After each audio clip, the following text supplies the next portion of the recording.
Hello and welcome to Connect FCS Ed, where we talk about family and consumer science education. This podcast is geared towards recruiting, maintaining, and supporting all FCS educators. I am your host, Barbara Scully, and I am here to help boldly celebrate with you families and careers. Hello and welcome to today's episode of Connect FCS Ed. I am your host, Barbara Scully. Today, I am super excited to share with you our guest host. Not only is or was she a teacher, she is now a tech integration specialist for her own district, as well as a podcast host herself. She has inspired my own digital learning, as well as gamification as a teacher. She makes learning magical. Please give a warm welcome to our guest, Miss Tisha Richmond. Welcome, Tisha. Hello, I'm so excited to chat with you today. Thanks so much for having me on. No, thank you for joining. So I guess let's kind of just hit the cast going. And can you share with me your background? I already know I introduced you and everything, but could you kind of dive in a little bit more into it?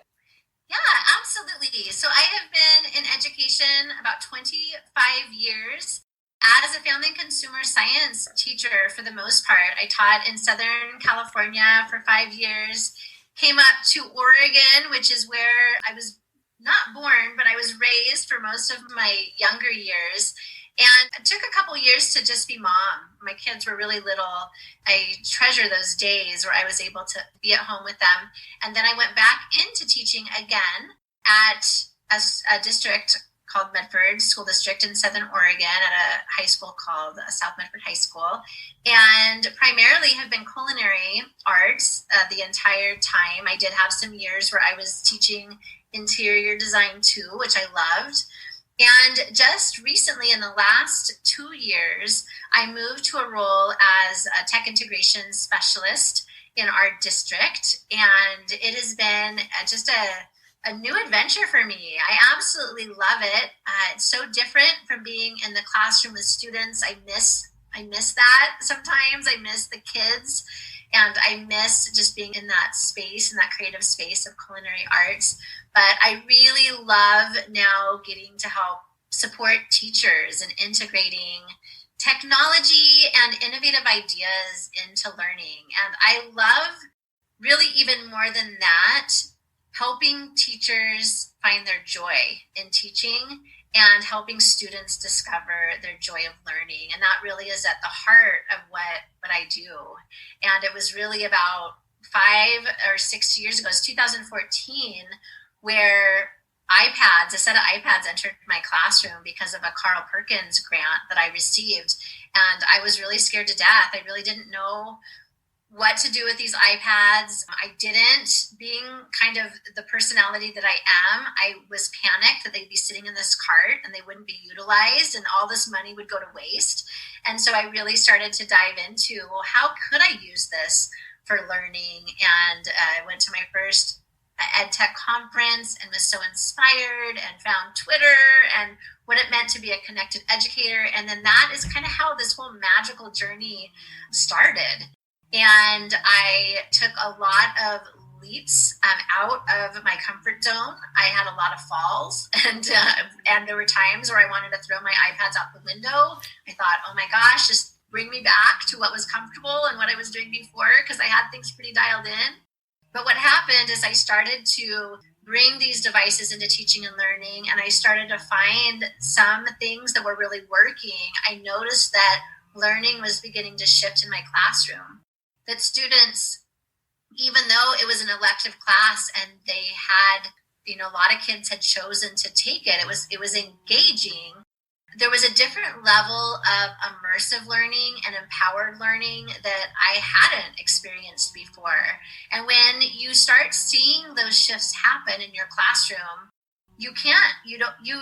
it excites you. It's inspiring. And you're like, wow, like, things are changing. Like I noticed that this learning environment is becoming something more than I ever imagined imagined it could be. And so I continued to want to learn and to grow. I mean, it was contagious. This excitement that was happening was contagious, and I just couldn't get enough. And so I continued to connect online. I started to share what was happening in my classroom in hopes that maybe I could give back, and the inspiration that I was getting, I could give some of that back to other educators that were looking for that inspiration.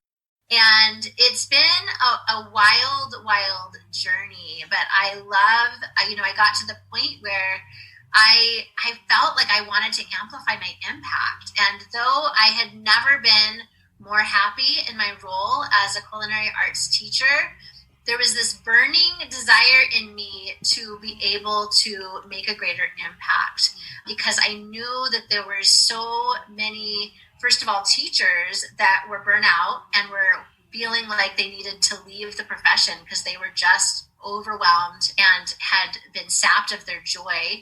And I felt there were so many students who couldn't wait to leave school because they weren't finding that joy in learning. And so I felt burdened. Like, I want to help bring joy into teaching and learning for all kids and for all teachers. And I am so grateful now in my role as a tech integration specialist that I'm able to do that. Right now is wild days. As you know, we're in the midst of COVID-19, and the learning landscape has changed drastically in the last four weeks. And my role has become like emergency, like help, like people are trying to just figure out what ends up in this new digital world that we're living in, teaching from home. But I love being able to do that. And then beyond that, I just feel so incredibly grateful to Dave and Shelley Burgess from Dave Burgess Consulting for trusting me to share my manifesto and my story with the world, because it's my story, it's my heart. And it's a vulnerable thing when you share that out, knowing that it's going out to the world for everybody to read. But I, again, was hoped in writing the book that I would help inspire other educators that maybe were facing the same feelings and the same challenges that I had as a teacher. So Make Learning Magical is just that. It's my story. And I'm so grateful that in this journey, I've met amazing educators as yourself, because I think it's so powerful when we can connect with educators beyond our own communities and realize we're really all in this thing together. Absolutely. And I couldn't agree more. And I resonate personally, with your story going, I have such a desire to help and to share ideas, because that is just the nature of who I am. I was just thinking an earlier cast that I recorded previously was, I've been in this place of unsettledness for the last 3 years, just because I'm a new teacher and I understand my role and where I am at. But I am so, I'm energized with growing, and I want to continue inspiring others and, sharing, my story just like yours. So, thank you. It's nice to hear other people who have that same, I guess, desire to do so. So it's exciting. Oh, well, thank you.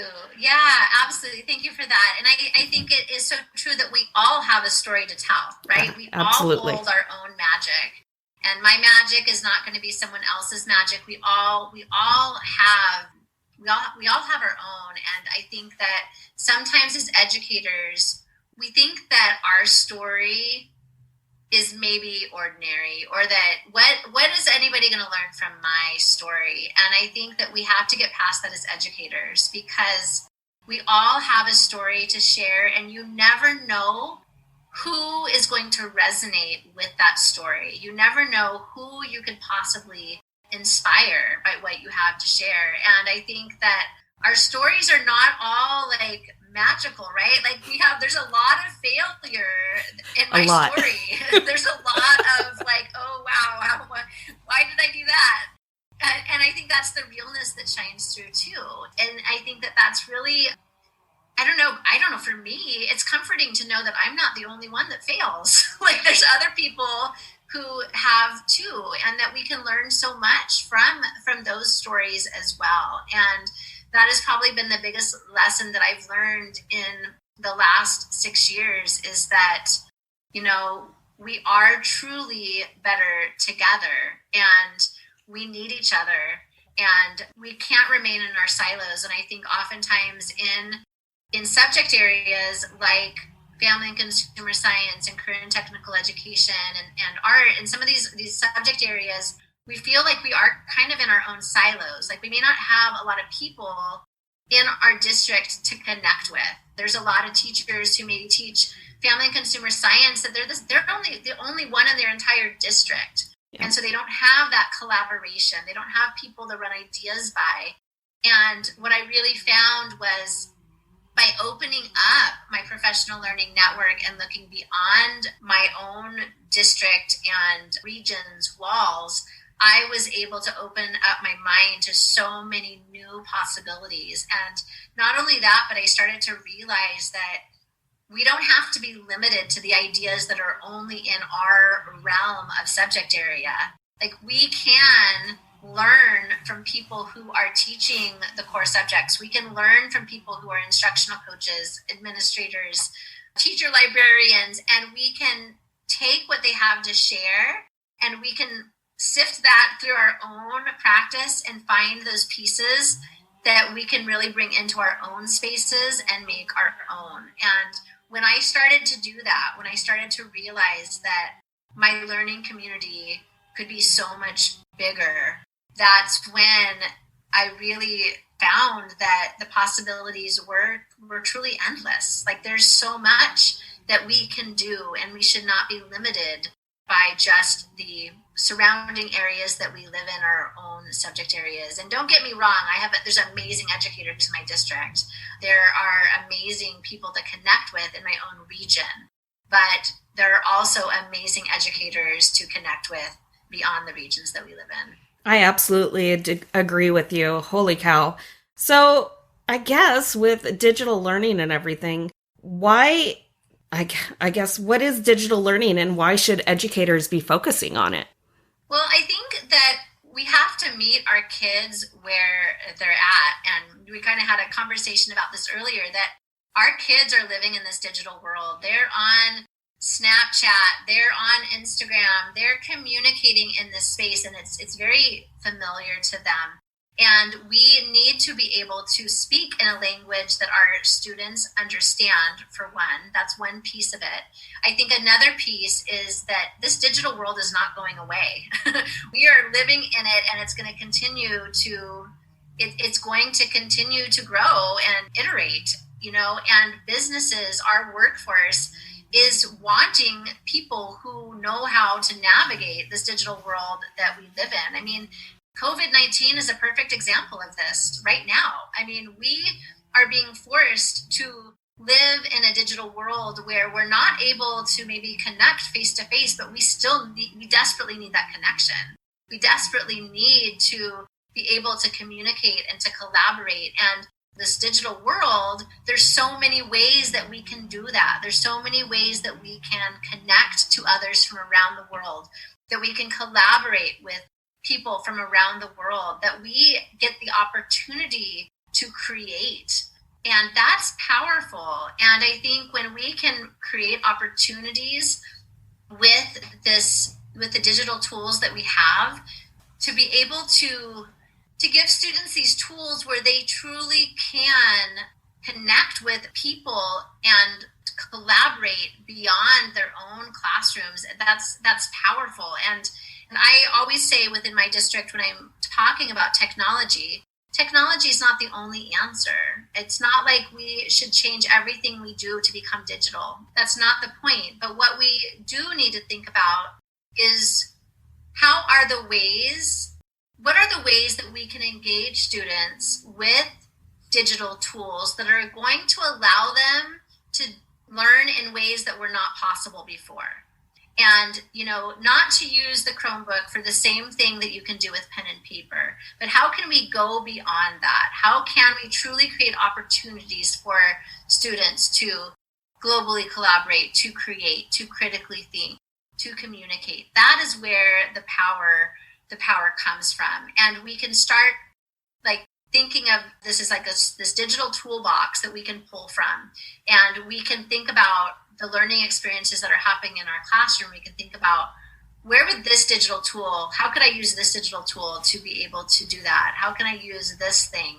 And then how can we just continue to create experiences that are non-digital? And because there's so much power in that too. I mean, I was a culinary teacher, so that's a lot of hands-on learning. My students were creating with food on a daily basis, and that didn't go away, but there were certain tools that I could pull from to amplify what we were doing in the classroom to help students go beyond what they could do without the technology. Absolutely. So in your district, do you have other digital platforms that you guys use? Yeah, so we have a variety of tools that we use. I think as far as just learning management style platforms, we have Google Classroom, which I don't know would be totally considered as a learning management platform, but a lot of teachers use that to be able to share information with students and for them to give it back. I know that we have teachers that use Seesaw in the younger grades and things like Class Dojo. As far as digital tools for connecting and learning, Flipgrid is one of my very favorites because for a lot of reasons, I think it allows students to be creative. There are so many different ways that you can use Flipgrid across grade levels and content areas. It's a wonderful way for students to communicate asynchronously and collaborate asynchronously. Great ways that you can globally collaborate with other classrooms from across the world. They have a robust library of already created topics that you can pull from. And if you don't know what Flipgrid is, it's basically like a video recording tool where you can create these lessons where you can deliver maybe content to students in the form of a video that you've created, or another digital tool, or a document, or a picture. So many different things that you can add, and then students respond back with video and they reflect, and it's really, really powerful. And I think a great tool to use right now as we're moving to this digital, distance learning that's happening. Pear Deck is one that we went through full Pear Deck Premium this year in our district. I love Pear Deck because it allows you to create interactive slides within your Google Drive.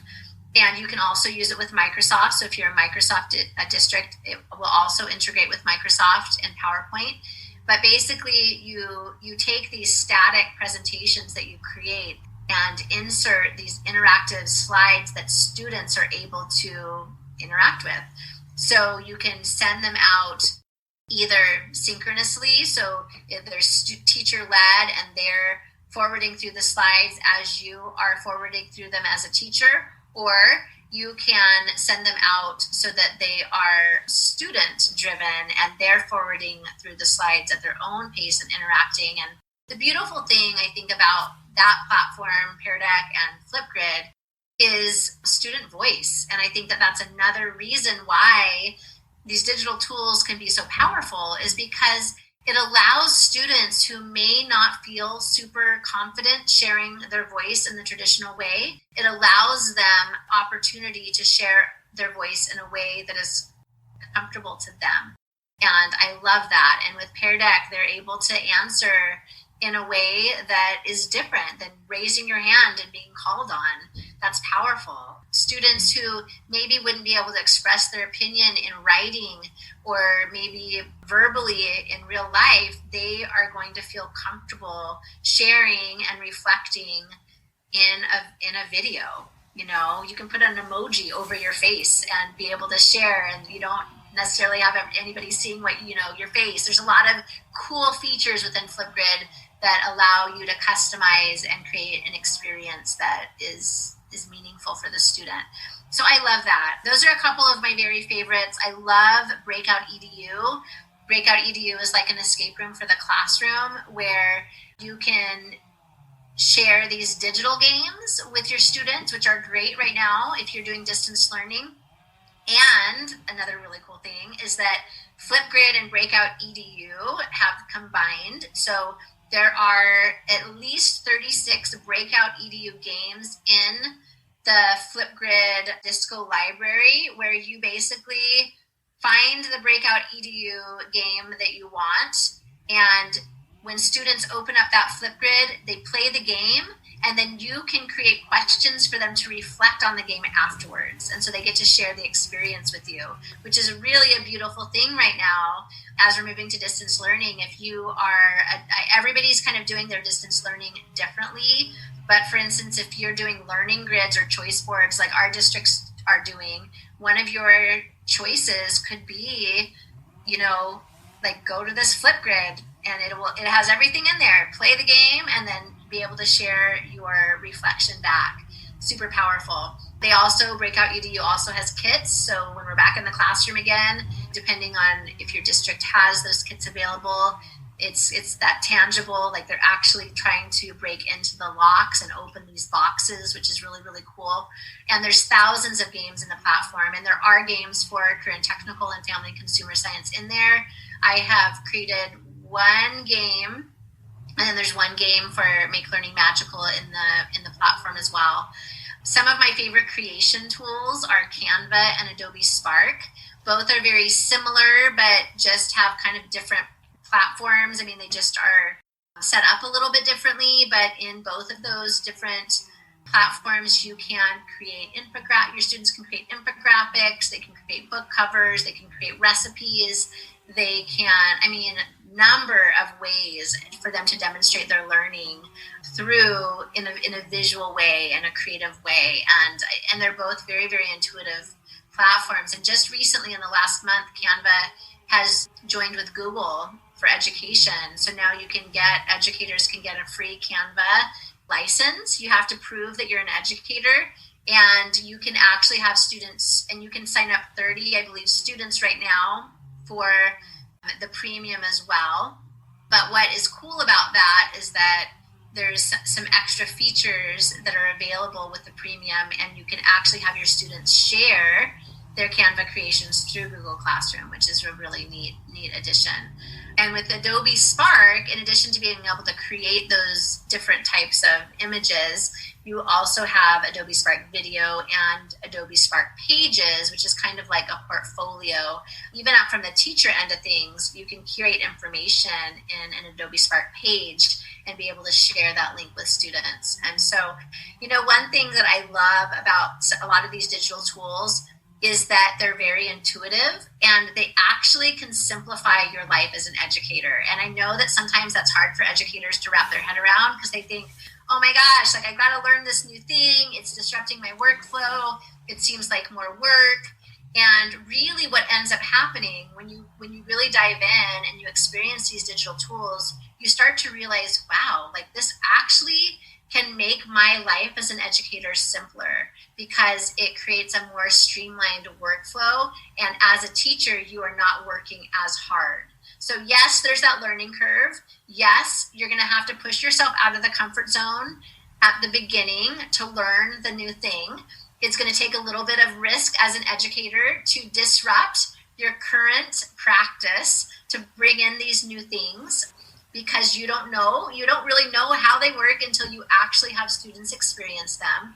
But what I think is really awesome is that you don't have to be perfect. Our kids appreciate when we try new things, and they're very forgiving. And I got to the point as an educator where I would tell my students, I'm trying this new thing today. I've done some research. I think I've got it figured out, but I'm still not totally sure. So can you help me? Can we learn this together?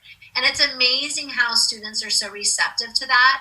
And they're so appreciative that you are working hard to bring them exciting learning. And they often would help me figure things out and give me new ways to use the tool that I hadn't originally thought.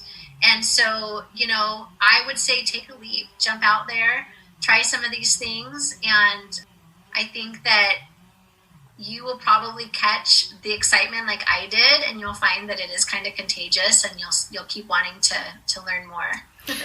No, I agree, because at the very beginning of this school year, I stumbled across Flipgrid. I hadn't heard of it, and somewhere along the line, somebody mentioned something, and so piqued my curiosity, which then I got into Flipgrid. I'm like, oh, this is really cool. And then I was actually talking to my colleague who she has a teaching academy, and her class was going to be going and working with kindergartners.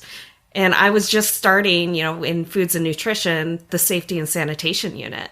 So I quickly on the spot came up with the idea of using Flipgrid and having my students, go, and the objective was to teach kindergartners how to wash their hands.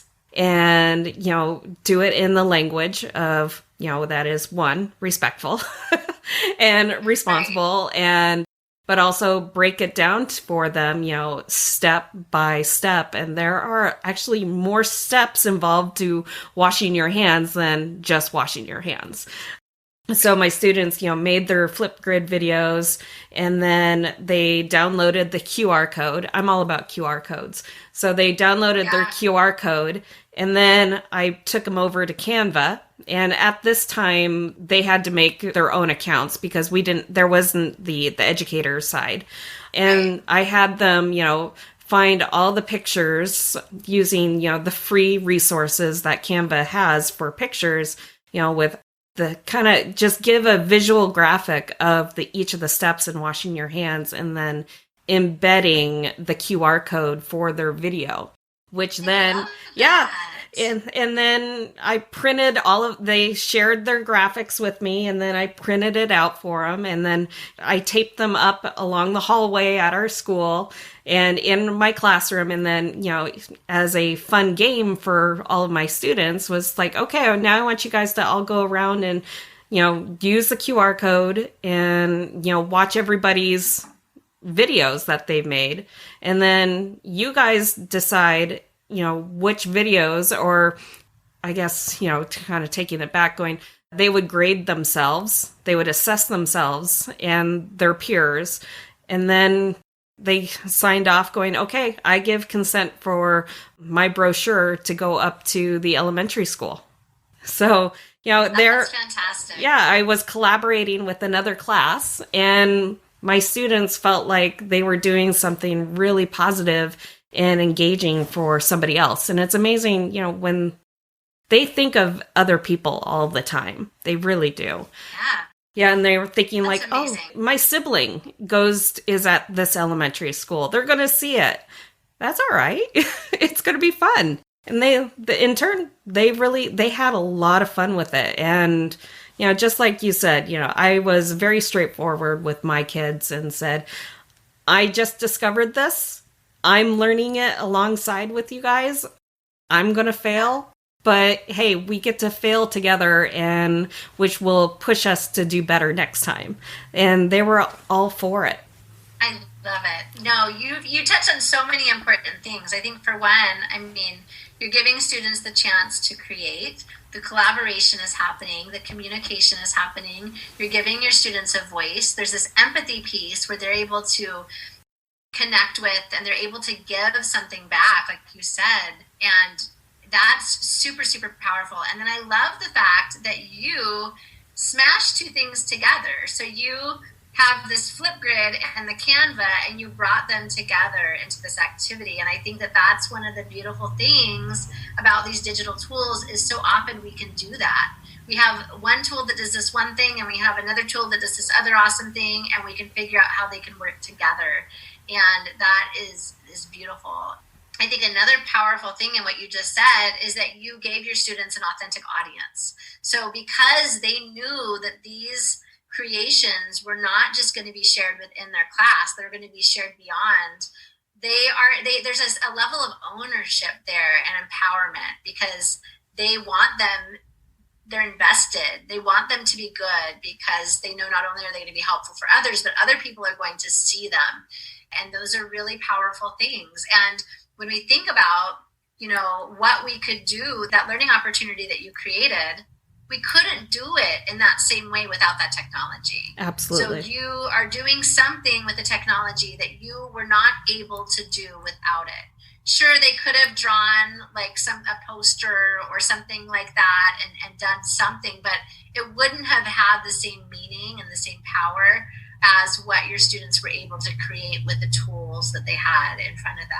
So I love that. I think that's a really, really powerful example of how digital tools can be used in really, really meaningful ways in learning. Absolutely. So how can we, I guess, do you have any ideas on how we can convince our district administrators the need to investing into more digital learning? I mean, it's the future. Our world is in this space where we're using technology. Businesses are connecting on a global scale. They want people who are able to think critically, are able to communicate and globally collaborate, who are able to create. The need for those skills are continuing to rise, and we have to equip our students with the skills to be able to meet the needs of this changing world. I mean, the jobs that exist now didn't exist when we were, at least when I was in high school. The jobs that are going to exist 5 years from now are going to be different than the jobs that exist today. So we have to be able to equip our students with the skills that are going to be necessary to navigate this rapidly changing landscape that we're living in. And I think that it also is really important that, as educators, that we are changing the way that we teach from being you hear the term the sage on the stage or the guide on the side. In education, the model was, we're delivering this information. We are the keepers of this information and we are giving this to you, and we're not in a world where our students can get on YouTube at any time and learn all sorts of stuff. My son, who's 18, almost 18 in a couple weeks, he is continually learning and finding information on the internet and having to, teaching himself new skills. So not that it's not important for us to still teach those skills, but we have to be able to help our students sift through what's real and what's not real, for one. And we also need to help them understand what to do with the skills that they're learning and to be able to get them to critically think about them and to create and to problem solve and to think about the problems that exist and how they would solve it. And so I think we really have to be able to change the way that we look at information, look at education, and know that we are no longer just the deliverers of content, that we have to be able to truly equip our students to know what to do with the content that they have in front of them. Absolutely. This is really creating, that the digital leadership is what it is. Yeah, it really is. And I think it's really important as we help our students navigate, the digital world too, that, there's so much negativity out there. And I think sometimes there's so much fear with social media and our kids, but we can teach our kids to be those digital leaders, and we can show them how to make a positive, not only footprint, but tattoo on this world with that digital leadership. And we have to be able to teach our kids how to navigate it, because, it's different. When I was in high school, I didn't have, things being posted on Twitter and Instagram and have this following of all the things that out there that I've done, and now kids do, and helping them understand that when they share on social media that they're creating this digital tattoo, but how powerful, like if we use that for good, if we show students how to share on social media in a positive way to make a positive difference in this world, what an impact they can truly make. Absolutely. So how do you think this could enhance student achievement? Do you have any ideas? Yeah, I mean, I think so much of this is like, how can we truly help our kids be invested in learning, and again, not only be engaged but be immersed and empowered.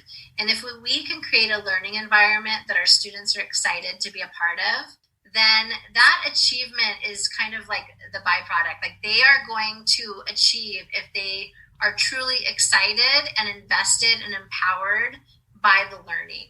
It's just going to naturally happen.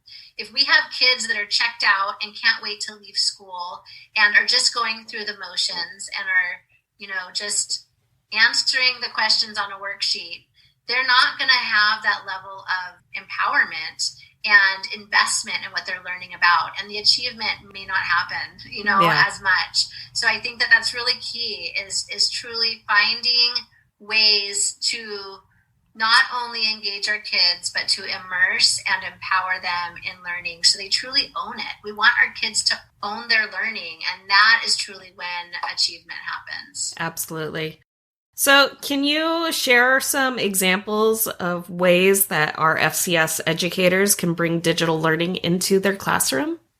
Yeah, well, I mean, there's so many ways that you can. I mean, I think some of the digital tools that I shared are wonderful. The Flipgrid, the Pear Deck, Adobe Spark, Canva. Just taking if you are a Google for Education district, that's what I'm familiar with because that's just the world that I've lived in.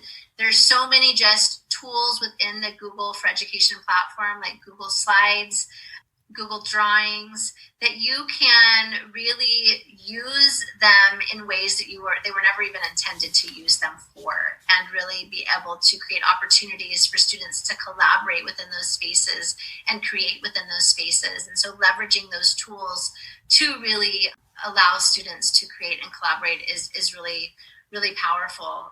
I think finding ways to speak in a language that our students understand, Snapchat, TikTok aren't necessarily languages that we speak, but if we can think about what students, those are those platforms that students are gravitating to anyway. So how can we, it doesn't have to be TikTok or Snapchat, but how could we create similar experiences in our classroom that speaks in their language? For instance, in my culinary class, I had my students create food snaps, and they could do it in a number of different platforms. They could really do it in a Google slide. They could do it in Snapchat. They could do it in different applications, but having them take a picture of their finished product and reflecting on it using emojis and Bitmojis and annotating on it, and then posting it to a collaborative board like Padlet, or they could post it to another great app for curation is Wakelet. And really finding ways that students can express themselves in a way that makes sense to them. I think that that's really powerful. And I would say too, to ask your kids how they learn best, and ask for their ideas, because their ideas are powerful. And some of my best ideas that I've had in my classroom aren't my own ideas. They're ideas that my students have. And I think that we sometimes underestimate the power of their voice and how much, they're the ones learning, so they know how they learn best. And sometimes we try so hard to figure out like how to reach our kids, and we forget, like, we could just ask them. They'll tell us how they learn best. Yep. Oh my gosh. So you just kind of, sparked a memory that I had for the beginning of this year.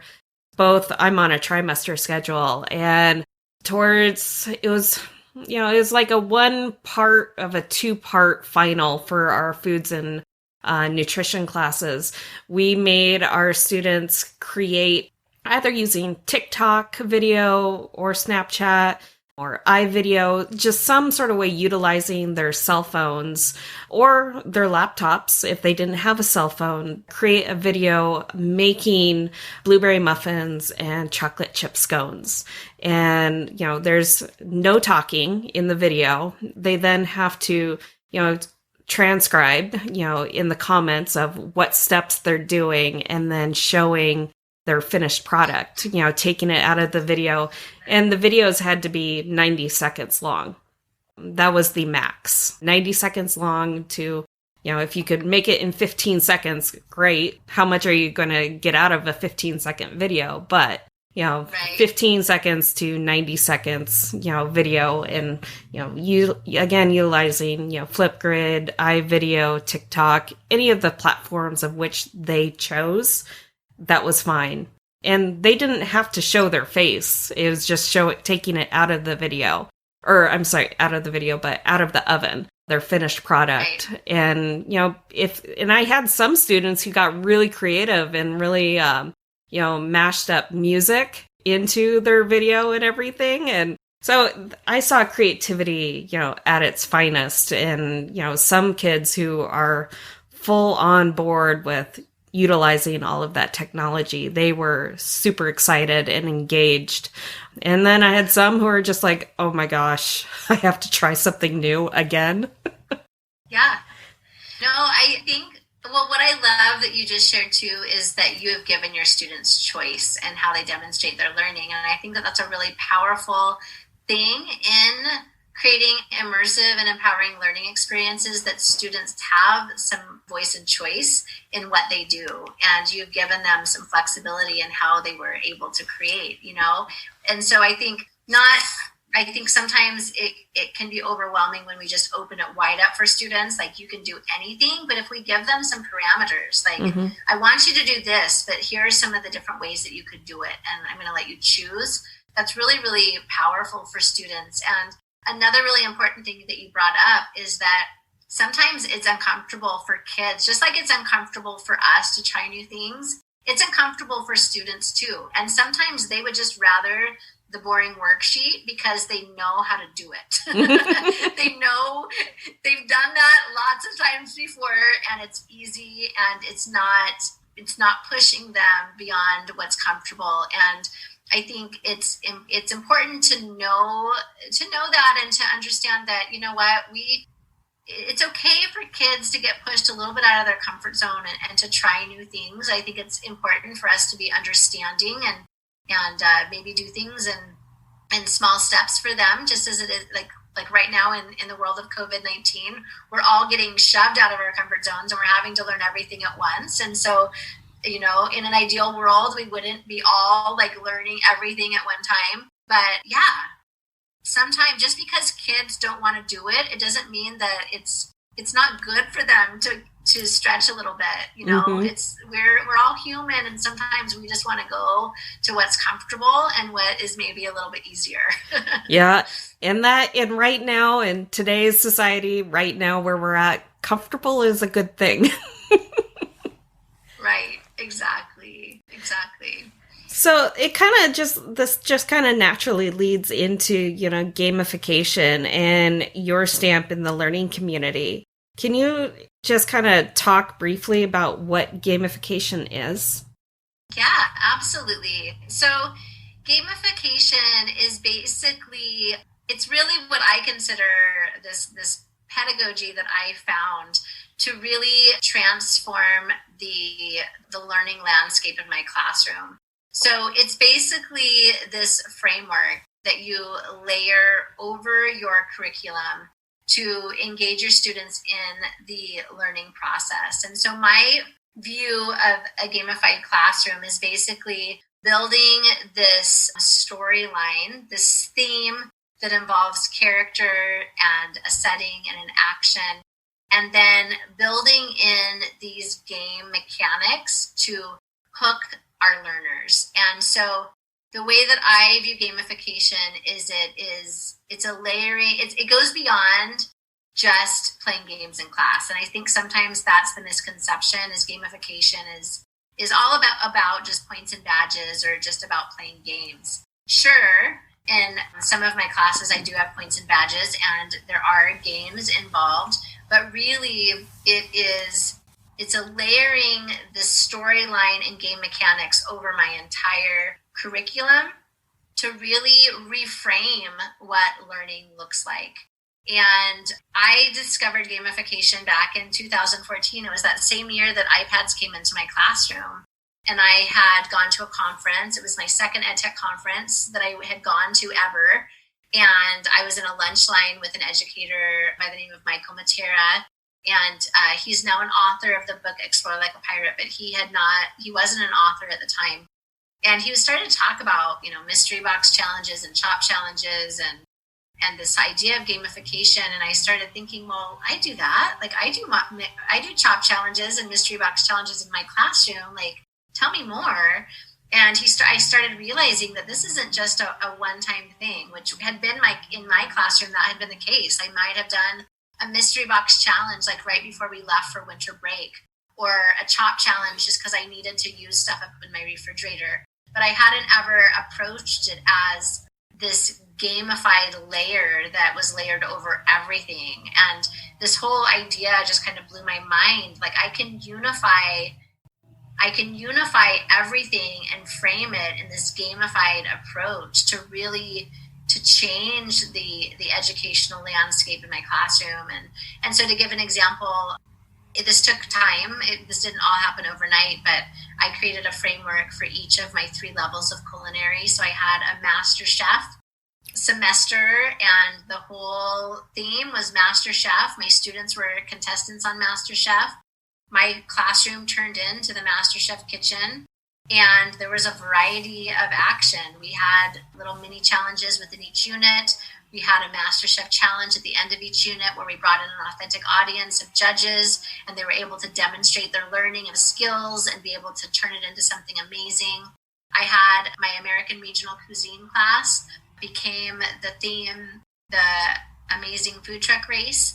My setting was we were traveling in food trucks across the United States, from Medford, Oregon to Medford, Maine, learning about the different regions of the United States. And my students were in food trucks, choosing a concept. Like I had one food truck called Crepe Diem, and they were, as we moved across the United States, they were adapting their food truck concept to the flavor profiles and the cuisine of each place that we visited across our journey. And so, the thing about gamification is that I was still teaching the same content. I was still teaching American regional cuisine, but I reframed it in a way where now my students were learning about these regions, but they were food truck owners. They were part of the story now. They were traveling to these regions as food truck owners. They were creating these menus. They were developing their menus to meet the food profiles and culture of each place that we visited.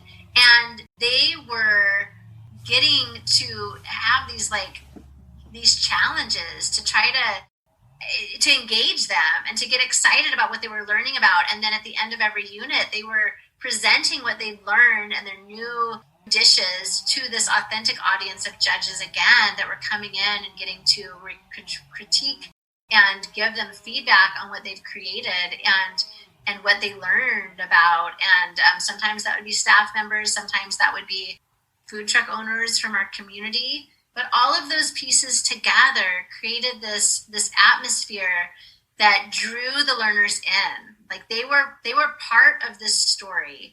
The content came to life in a way that hadn't come alive before. And I was able to find ways, these game mechanics, to really grab their attention. They were earning currency as they moved across the United States. They had opportunity to earn these extra chance cards that would allow them to upgrade their ingredients and give them advantage in the game. So taking those things that draw us into our favorite games that we play, whether that's a video game, a board game, a game app on your phone, thinking about what is it that makes you want to play those games over and over again, and taking that and bringing that into your classroom to engage our students. And it's powerful. It made a complete transformation in the way that I taught and the way that I approach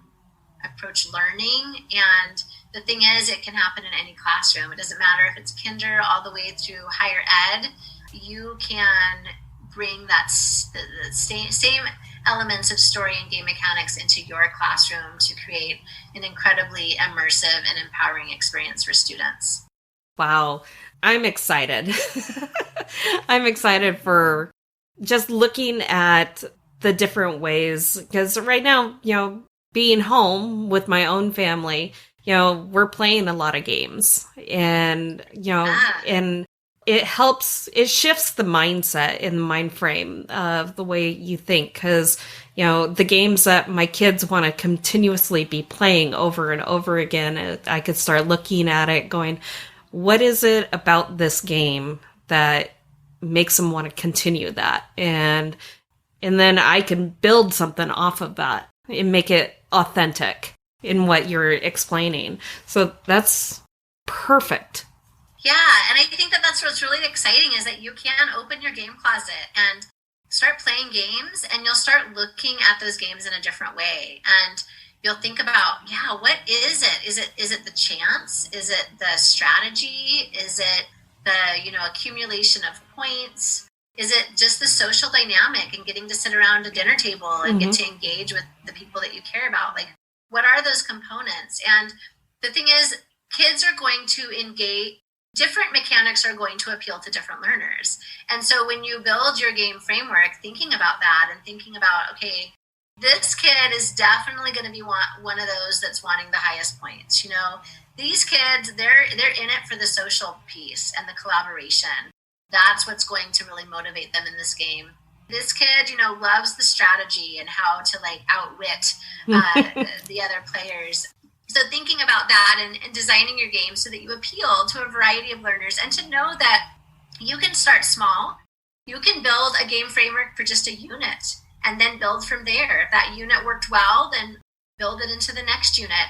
And that your game's going to evolve over time. Like my game, goodness, the first time that I did it, it was for one unit. And then the next time I did it, it was for another unit. And then pretty soon I was able to gamify a singleton class. And then it was over a period of time that I gamified everything. And it was a work in progress. The things that I had included in my game the last year of gamifying were different than what I had in my game at the beginning. I adapted it as I saw my students respond to the game.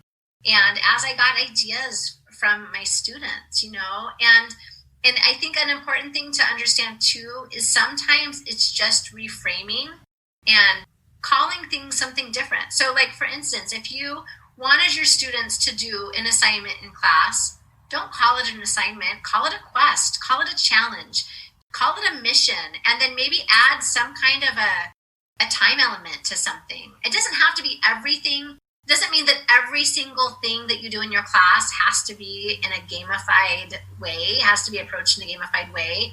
But if you can bring some things in that help to boost the level of excitement and just shift certain aspects of a learning activity that you have to be a little bit more exciting, it can make a big difference. For instance, I had a class when they were making cream pies. And so they have to make whipped cream for their cream pies. And for years, I just had them make a cream pie and they made their whipped cream. But instead, have some adventure music playing when they come into class. Have whipped cream challenge posted up on your projector screen, and have your station set up with a bowl, a whisk, and a cup of whipping cream. Have them go to their kitchens and say, this is a challenge.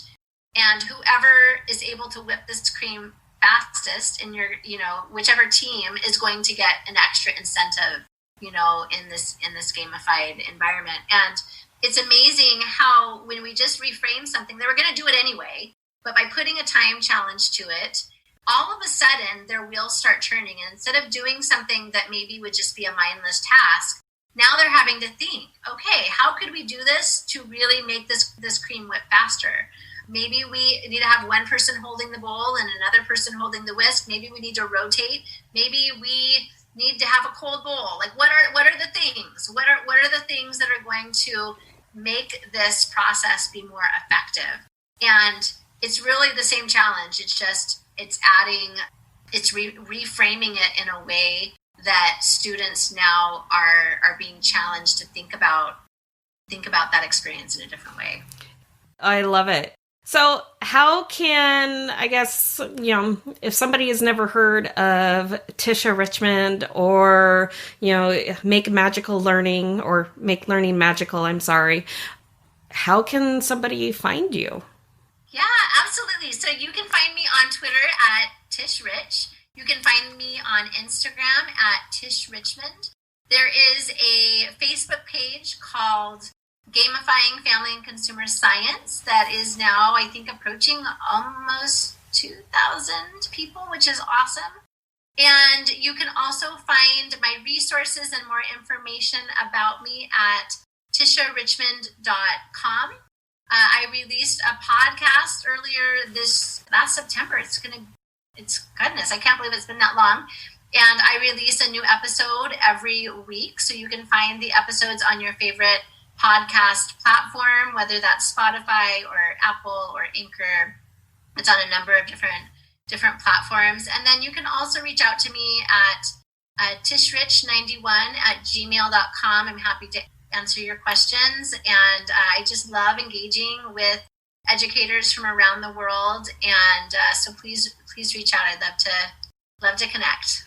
Absolutely. And yeah, you do love to connect with anybody and everybody. So I know I've connected with you on a couple of times. And I've loved that, and just getting new ideas and just sharing thoughts. So that's been absolutely wonderful. And I stumbled across your gamification Facebook page, it was this last summer, which then all of a sudden I got onto my state board's Family Consumer Science, the educator board, which then they said, our keynote speaker is Tisha Richmond. And I'm like, oh my gosh, I just read her book, and I just came across her website or her Facebook page. I know her. And so that connection has been just so supportive. Well, oh my goodness, that's so sweet of you to say. And I had so much fun connecting with you up in Washington for the conference. It was in October, I believe,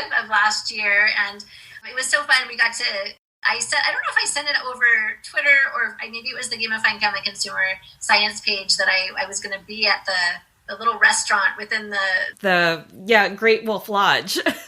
Yeah, at the Great Wolf Lodge. And I'm like, anybody that wants to come and connect, I'd love to meet you. And so we got to chat, and it's been so wonderful getting to connect with you. And you're doing amazing things. You are so inspiring. And so keep doing what you're doing. You are making an incredible impact.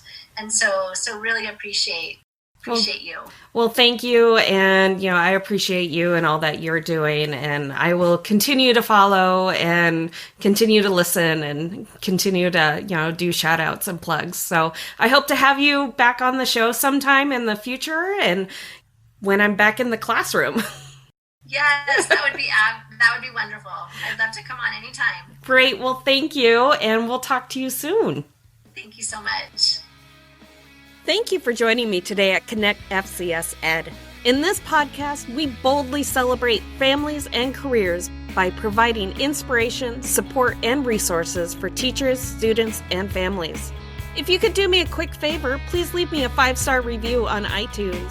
My mission is to get this out in front of as many people as possible to help educate and inform the community that home economics is alive and well. Each week, I will choose one special person to win some Connect FCS Ed swag. So be sure to add your name to the review, and I will reach out to you if you're the winner. Thanks again for spending your time with me today, and be sure to visit me at fcspodcast.com for past episodes and more gifts to help spread the word that family and consumer science is today's home economics.